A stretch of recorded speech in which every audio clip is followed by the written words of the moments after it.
you discover the work you were born to do. We're News Radio WGNS 100.5, 101.9, 1450. Online and on your phone at WGNSradio.com. Rutherford Issues with Brian Barrett on FM 101.9 and AM 1450 Murfreesboro, FM 100.5 Smyrna, and streaming at WGNSradio.com. Rutherford Issues powered by Middle Tennessee Electric. MTE has a solar expert and energy services supervisor that will help members understand if solar is right for them and help members avoid possible scams from outside parties. To learn more, visit mte.com/prosolar. Talking with Nate Williams, director of the Murfreesboro Parks and Recreation this morning. Good morning to you, sir. Good morning, Brian. How are you? I'm doing well. All the ball fields are getting a little drink of water this morning. They are. I'm looking at one right now, and I'm thankful we don't have to irrigate it right now. So, yeah, we're trying to get the ball fields ready. They're already in play, and so many things are happening. It seems like, we're such a year-round operation. It never stops. But this is a fun time of year for us to see everything kind of opening up and the grass growing, trees blossoming, all that kind of stuff. So. If you ever want to see just how utilized these facilities are, just about any night. I drive by Sportscom all the time. It's on my side of town, and Starplex is always hopping with something.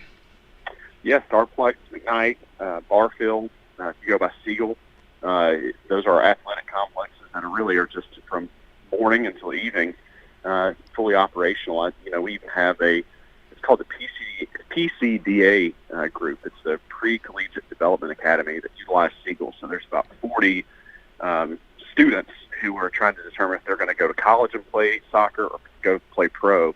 And they train at Siegel Monday through Friday. And they're from all over the country, have moved here. They stay in an apartment, go to college, and then train at the same time. So it's always something happens. It's just a unique thing that we have now. Wow.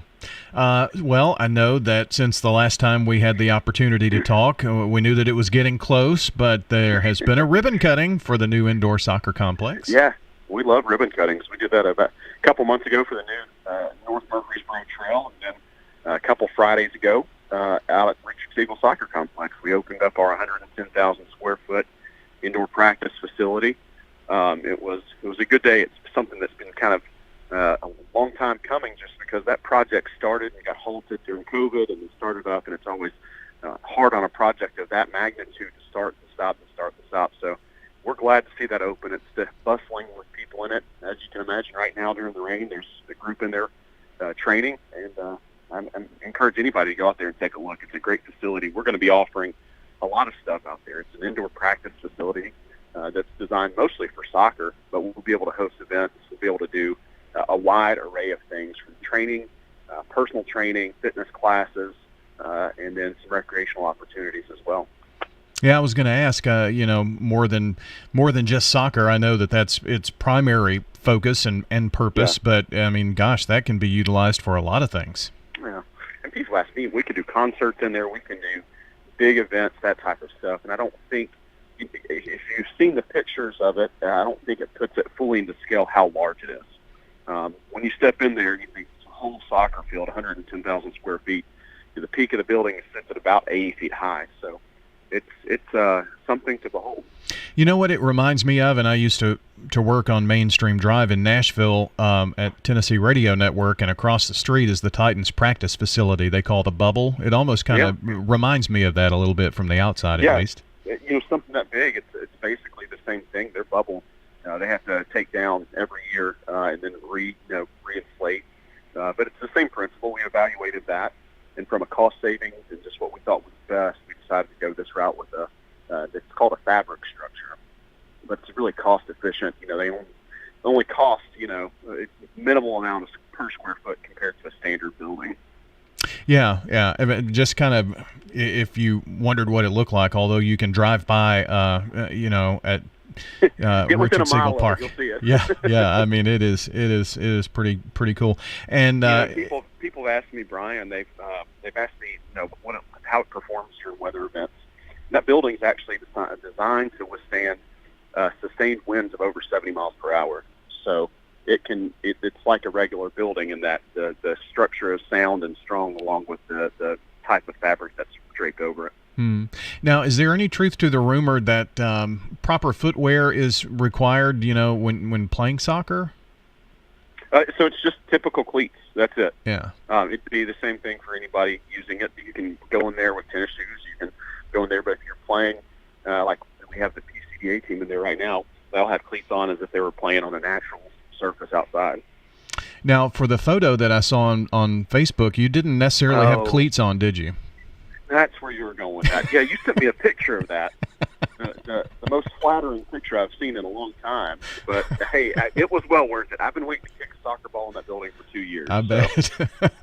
I bet, yeah. Well, that is neat that facility is open, and I'm sure that there are going to be opportunities. And you probably really right now don't even know the full aspect of what can be done there, and some out-of-the-box thinking. Your group is always very good about doing that, so who knows what we'll see there.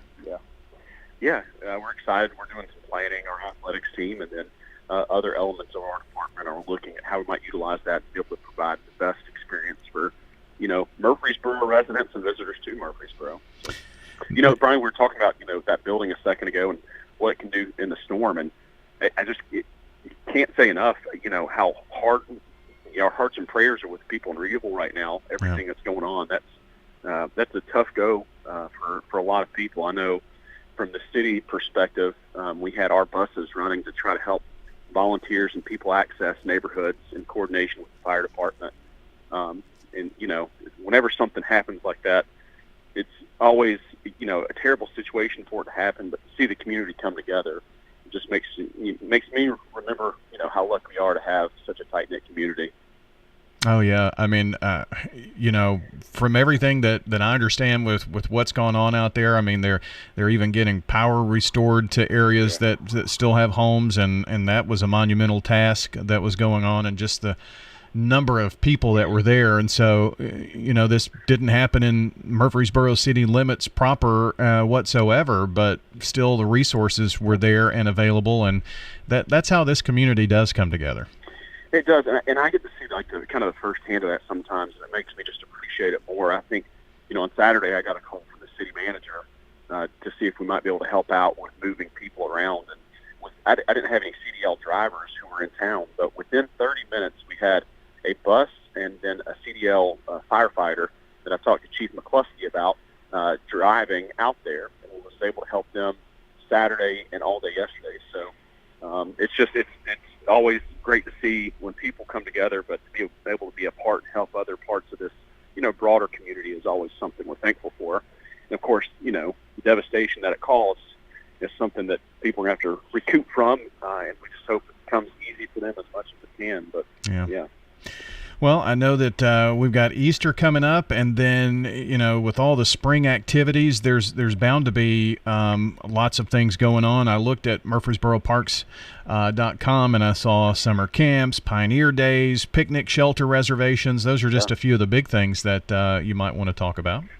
Yeah, and we do our picnic reservations online now, so you can either come to our main office, or we want to, try to provide the best experience that we can for our visitors and our residents. So they can go online, MurfreesboroParks.com. That comes up with all new, fresh information that's just ripe for the picking. Lots of stuff to do, and that's where we keep that calendar up to date on what's going on.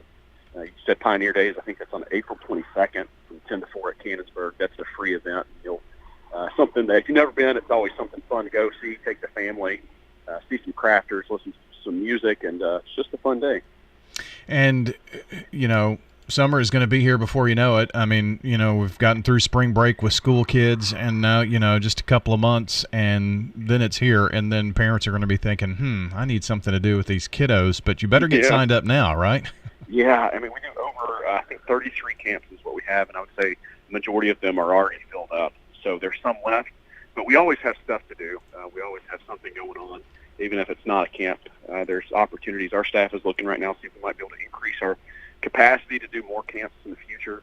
But, to be able to put on 33 camps takes quite a bit of work that our staff is excited to do. Yeah, and gosh, I imagine that's just another thing that you could possibly do inside that new indoor facility. Yeah, anything like that. It's going to be a place that will become, a place where you can use it for a variety of reasons. Well, I know that, with you and your staff, you're going to use every facility to its utmost capacity because there's a demand for it, which is nice.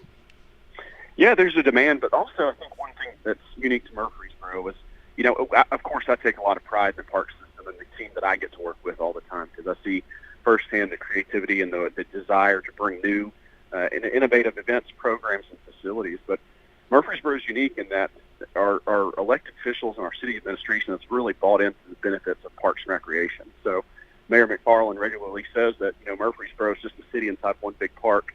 And we take that to heart, and we try to provide the best experiences that we can at our facilities.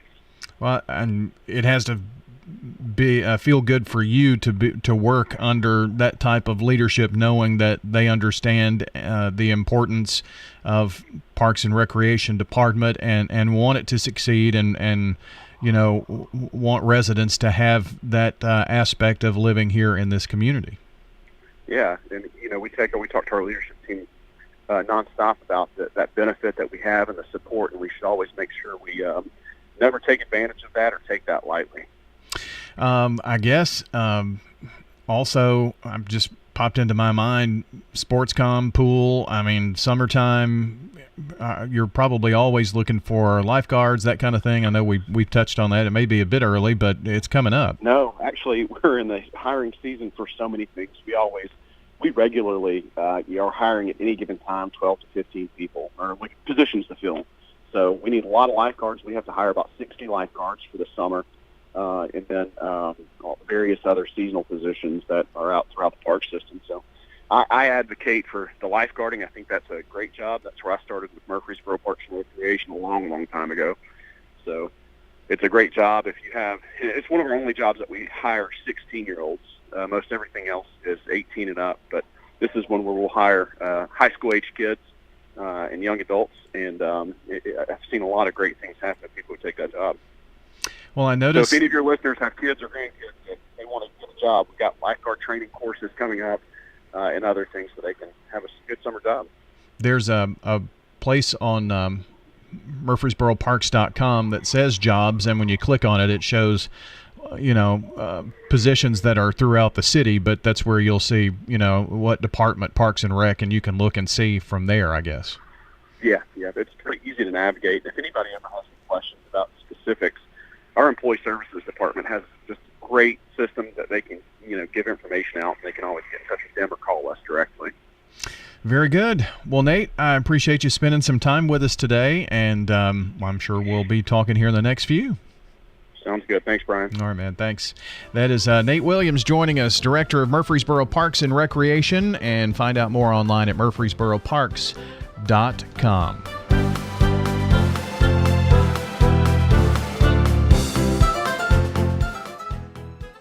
Paid for by Christian Care Ministry. Let's see, if something costs less, but people are happier with it, that sounds like something to look into, and that's MediShare. Maybe you've heard switching to MediShare to pay for healthcare can save the typical